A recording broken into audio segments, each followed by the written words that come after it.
Welcome to the NTA Net JRF lecture on teaching aptitude, presented by Dr. Anjani Kumar. This video will cover key concepts of teaching. Teaching is a dynamic and fluid profession, requiring professional knowledge and skills.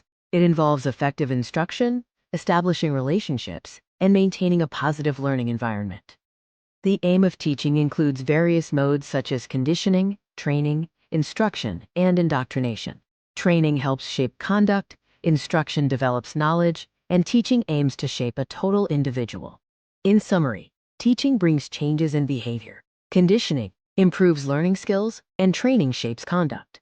Instruction is about acquiring knowledge, and indoctrination is forming beliefs. The modern concept of questioning is a key teaching device.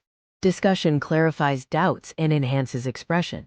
Investigation involves individual or group work and information presentation. Expression is the final step, involving activities like passive, active, artistic, and organizational. Learner characteristics include the habits of readiness, exercise, and effect. Positive attitudes and habits, the absence of anger and jealousy, and a slow, gradual approach to development are also important. Factors affecting teaching include all three variables: dependent, independent, and intervening. Other factors are the teacher-student and teacher-administration relationships, teaching methods used, and the social environment.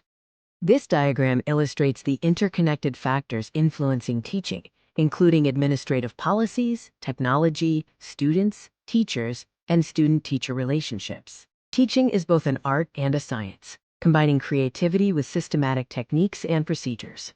Commonly used methods involve class participation, demonstration, recitation, and memorization. Thank you for watching this video on teaching aptitude.